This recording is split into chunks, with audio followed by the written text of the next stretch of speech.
Hey everyone, welcome to another episode of the Nathan Ross Rees Reformer Podcast. Today, we're going to take the opportunity to introduce a new offering that we're really excited to bring to the market. And this is something that's been in the works now for the last 2.5 years. And over the last year, it's been going through some regulatory processes and trying to solve some problems to figure out how it can pretty much help people become a certified instructor, but with a new pathway. So currently the pathways that exist require people to be in alignment with a form of Pilates methodology that's come out over the last 60 to 80 years. And I was really excited about actually creating a new pathway that was trying to solve a different problem. And the problem that is most interesting to me is how you can be the most successful in a large group reformer class environment. So we're talking 10, 15, 20 plus reformers. Because not only is that the most financially viable model, it's also an incredibly exciting way to teach. High energy and a lot of engagement, a lot of fun. And if you want to come into the industry as an instructor, knowing how to teach in this environment is going to give you a big advantage because there's a lot of studios around the world that have these conditions now, this setup. And the pathway of the traditional Pilates method, it doesn't really cater to this specific group environment with this specific loading and the strategies required to be successful. So often in the traditional pathway, if you're teaching a group of 5 or less, then you can get away with challenging or complex setups that take a lot of time, that are a bit wordy.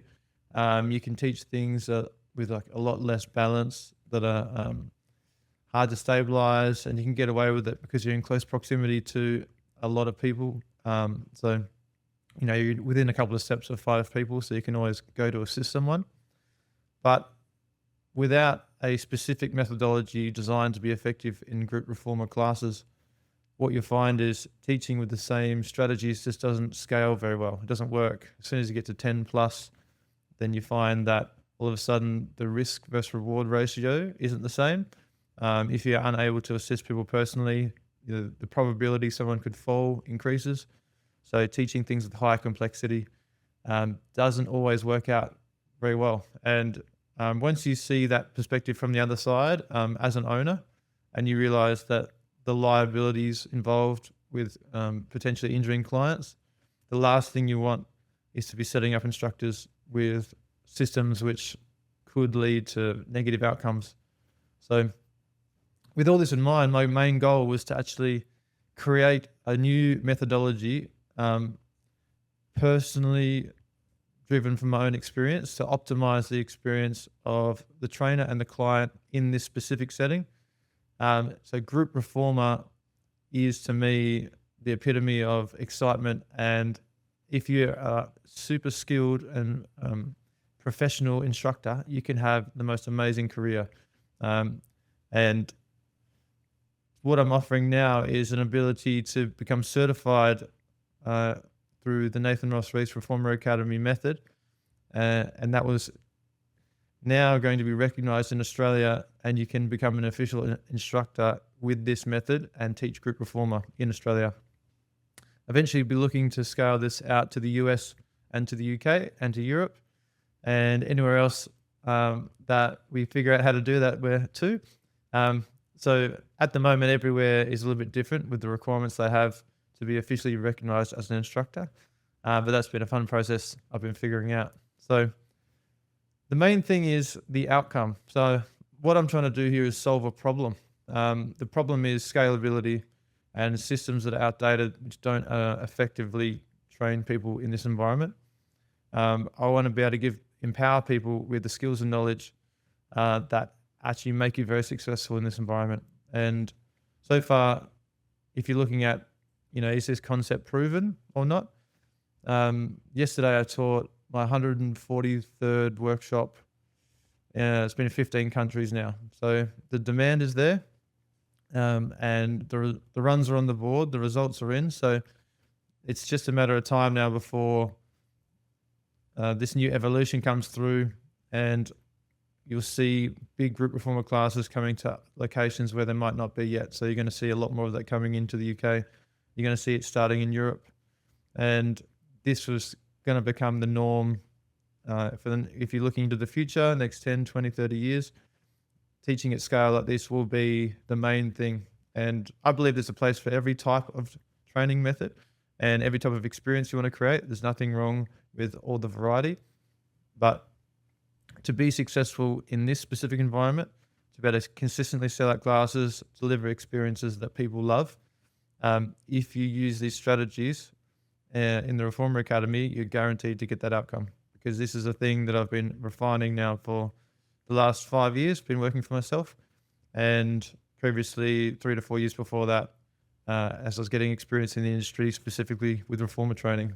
So how this process will work is we're going to be doing an induction, first intake in Australia in August, and it's going to be a combination of online learning and in-person training. The outcomes will be that you're going to have the skills and knowledge required to walk into any group reformer studio and be able to teach effectively to that space.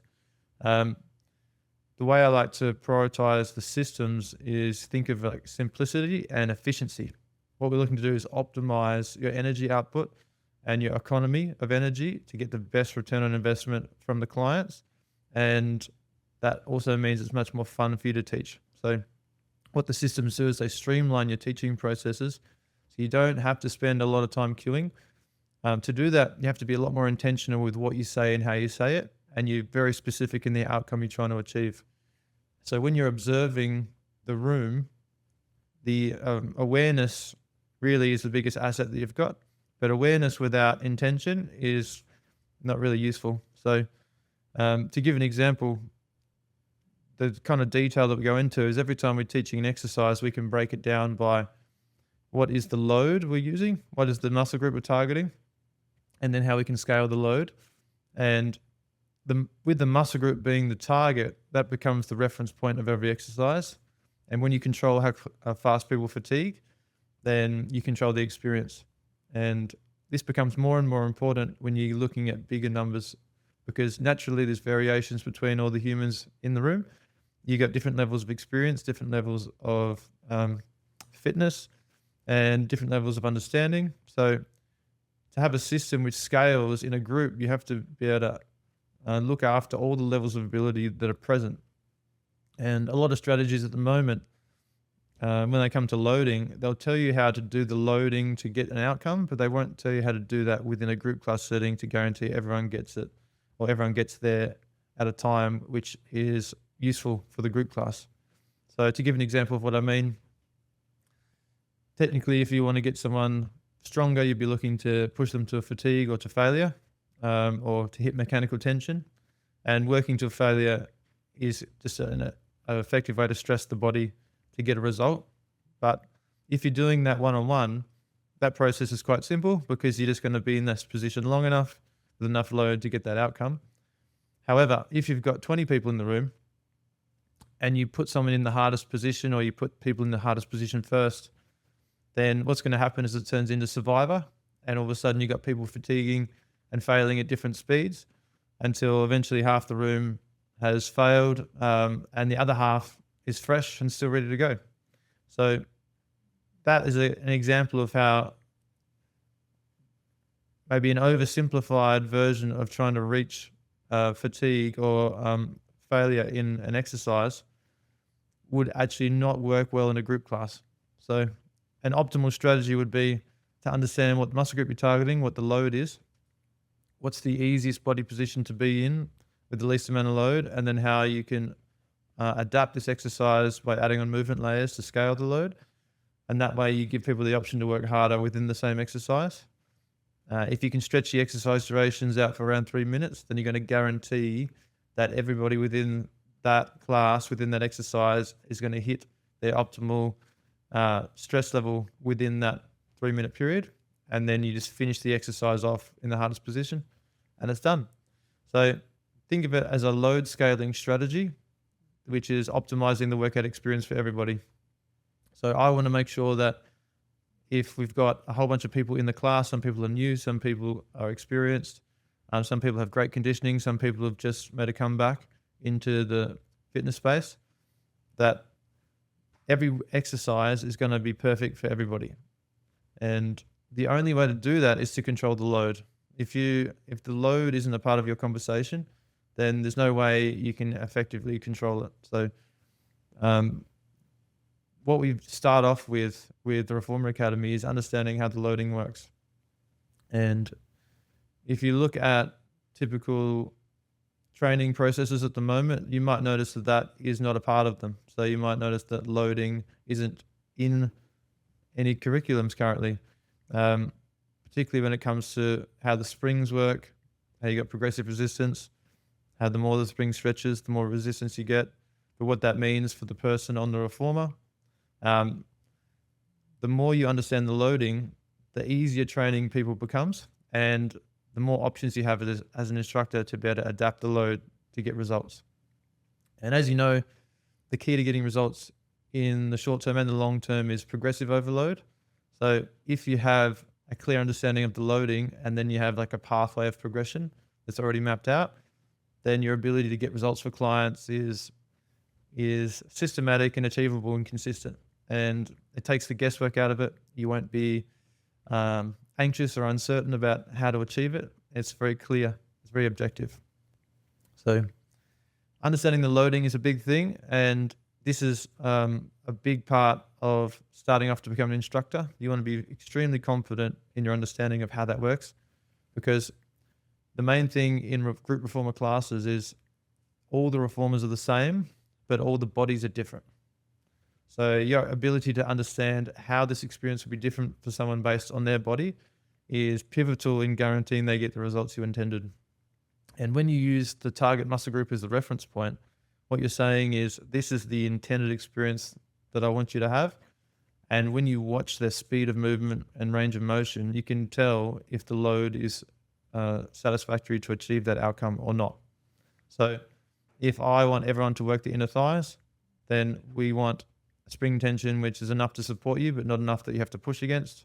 For example, if you're in a standing split and you're sliding out, when I'm watching your speed of movement and range of motion, if you're unable to push it past hip distance, the tension is obviously too significant. You're probably going to be working the glutes.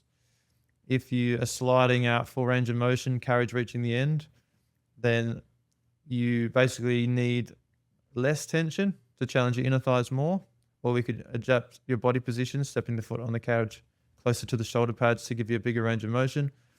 If you're trying to slide the carriage out, but you're unable to get past hip distance and your speed of movement is very slow and you're looking hesitant, then there's probably not enough support from the spring to enable full range of motion, which is also not optimal. So whenever you're looking at the clients, you can tell purely based on the speed of movement and range of motion if the loading is effective for them or not. And with this understanding, every exercise is broken down into the target muscle group, which is the prime mover, the muscle group required to make the movement happen. Now, when you look at it in a very specific way like this, it enables you to get a gauge of when you watch the room and you observe the clients moving. You get so much information in such a short period of time, you're able to make adjustments very effectively to optimize the workout experience for every person. If you don't have a clear intention of what you're trying to achieve based on loading with every exercise, then all that information is kind of irrelevant because there's nothing you're trying to achieve. So think of it, if you have a clear destination in mind, like you want to do a road trip, maybe you want to do a road trip from LA to New York. If your destination is clear, every time you come to a point in the road where you have to make a decision, do I go left or right? That decision's already predetermined. You already have a destination in mind, so it's very clear to know which direction is the right direction. If you are uncertain about what you're trying to achieve, and then you have a decision to make, then it's really hard to know what the right decision will be.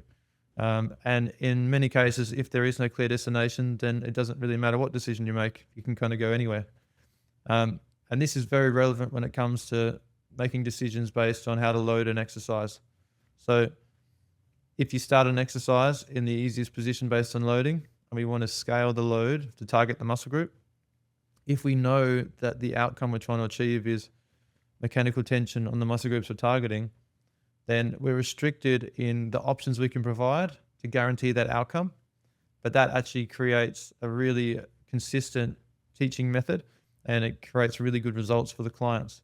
It actually makes teaching easier too, because now there's some familiarity with what you're trying to achieve, and you become very experienced in optimizing these strategies to get results.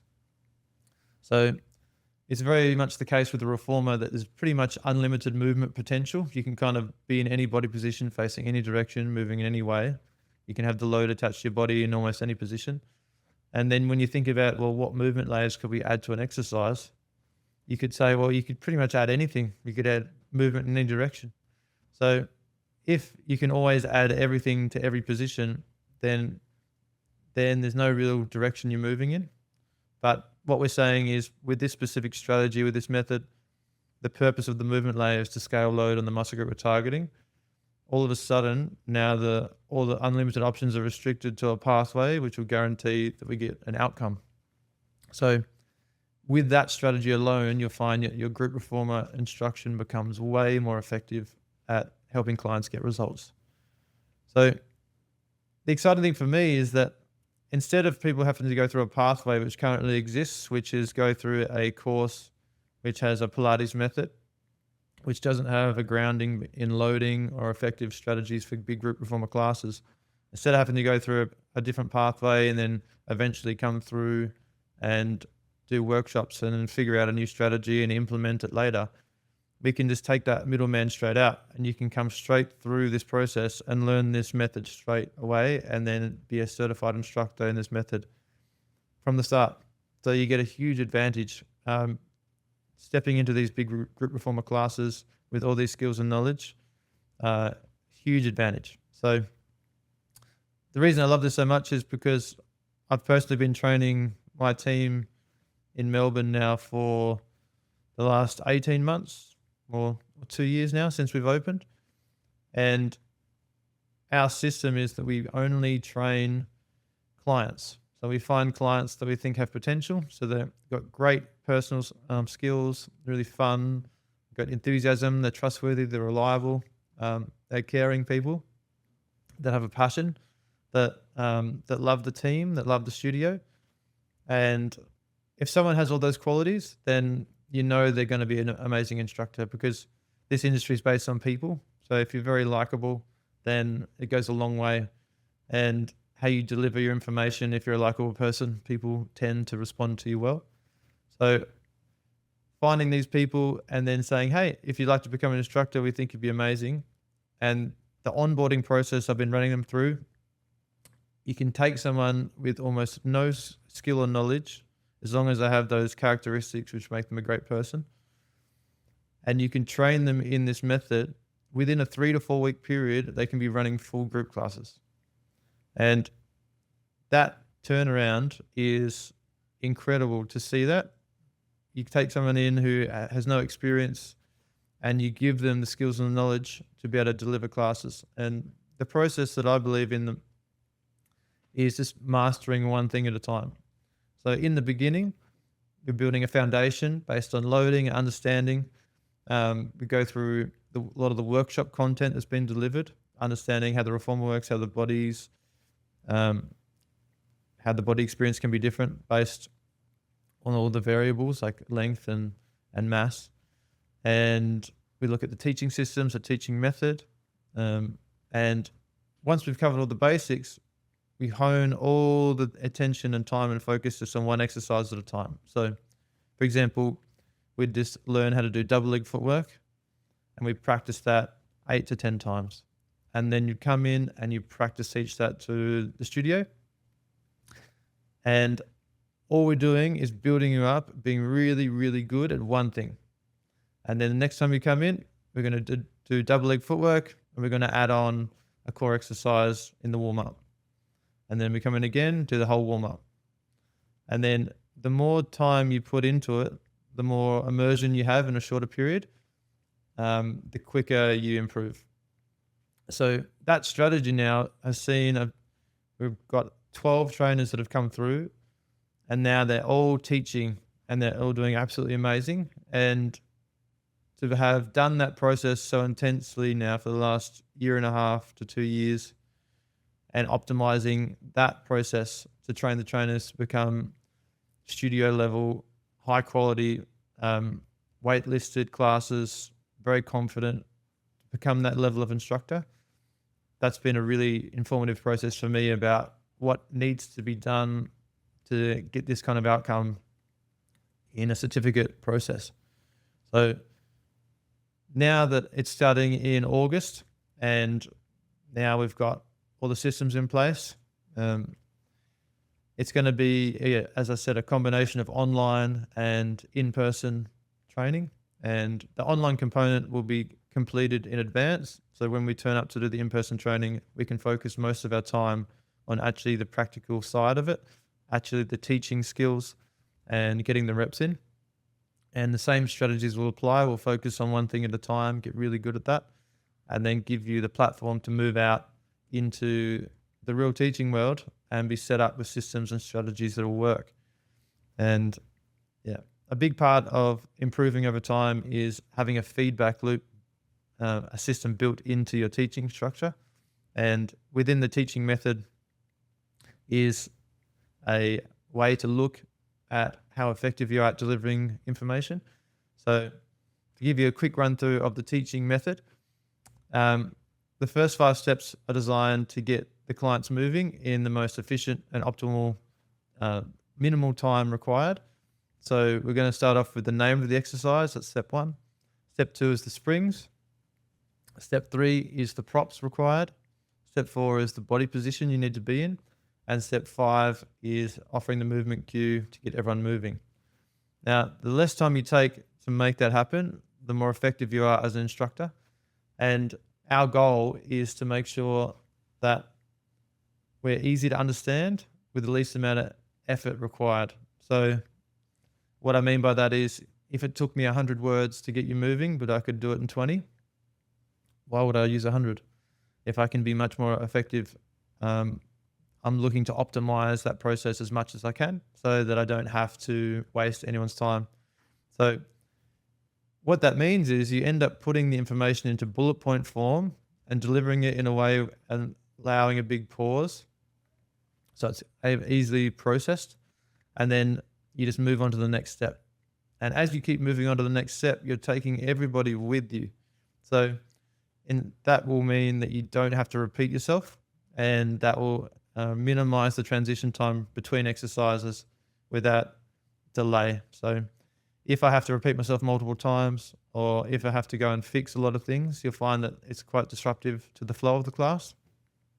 But if you take the approach where you're delivering information in a systematic structure, bullet point form, allowing a pause, then you find that the comprehension is significantly improved, and the speed between starting the queuing process of an exercise, or starting the first step to step 5, the time taken to get to that point where they're moving comes down.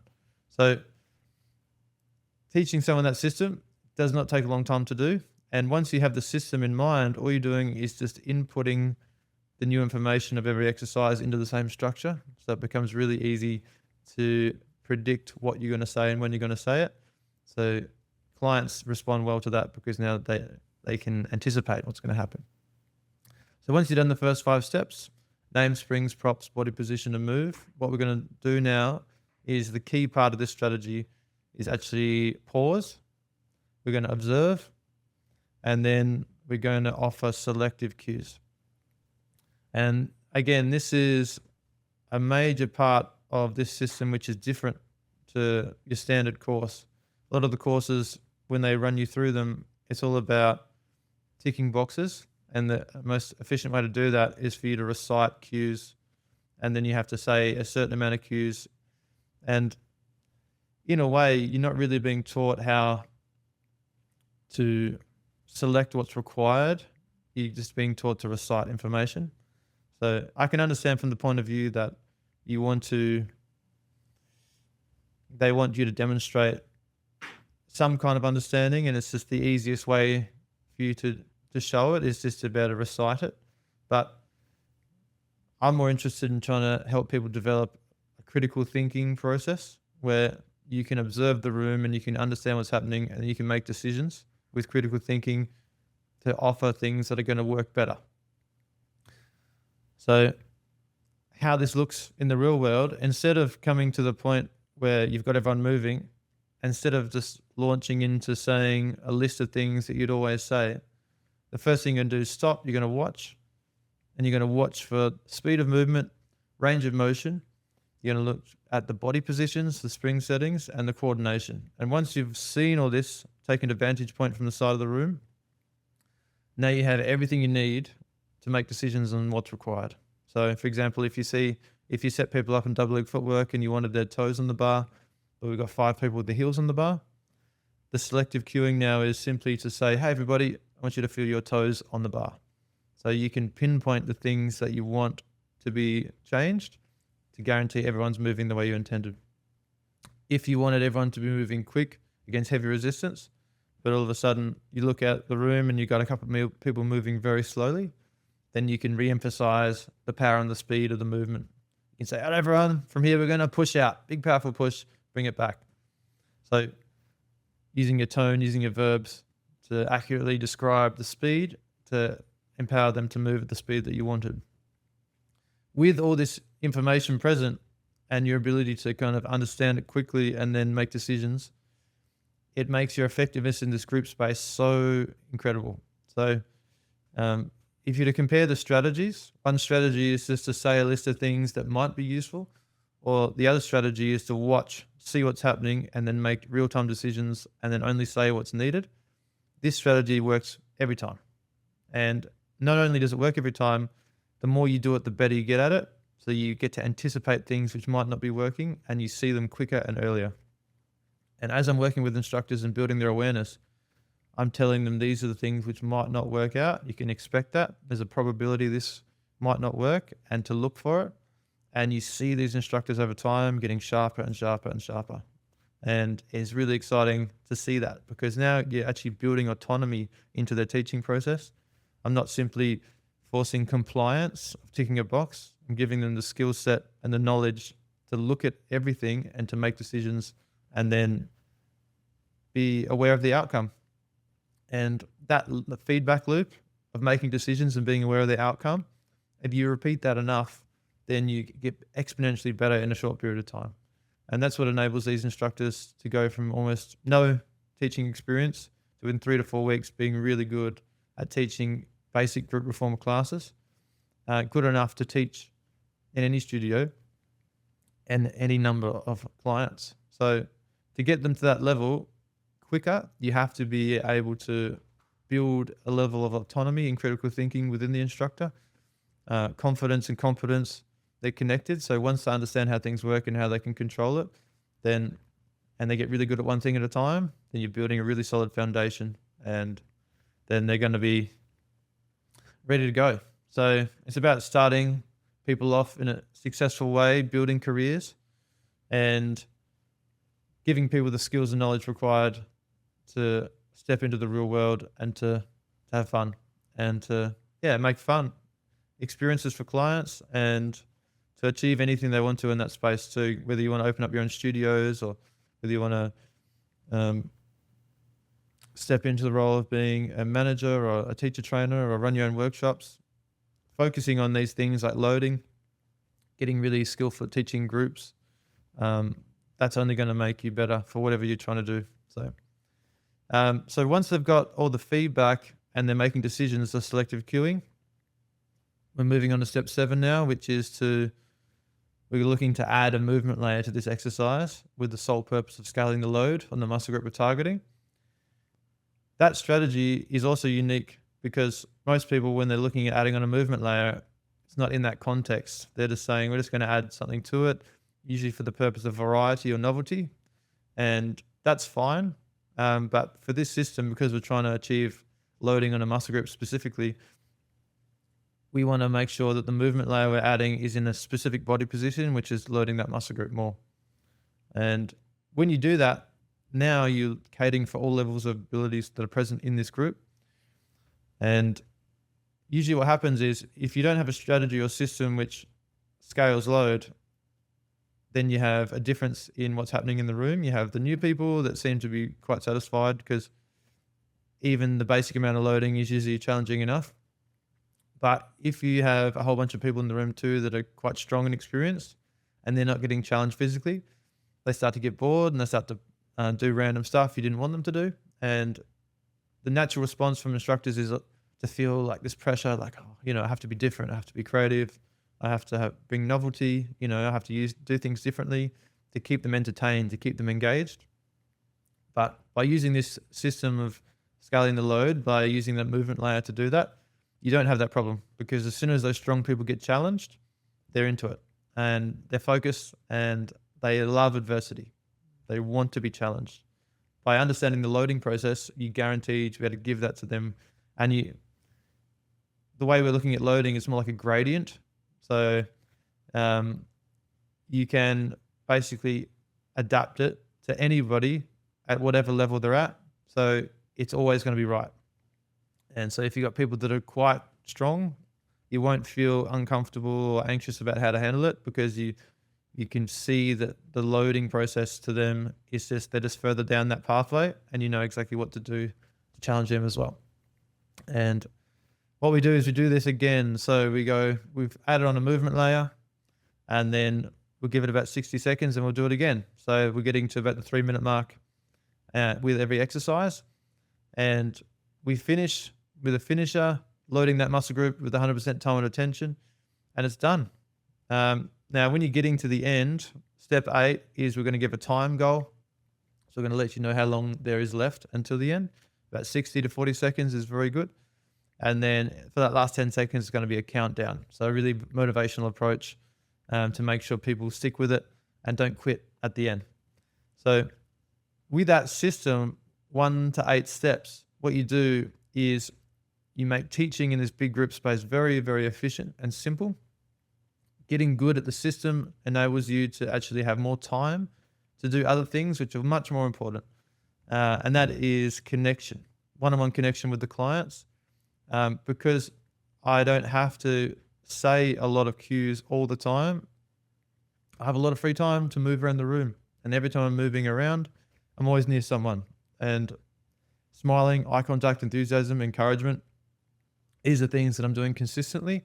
And it really elevates the mood in the room, and it builds that connectiveness and responsiveness, and it makes teaching a lot more fun.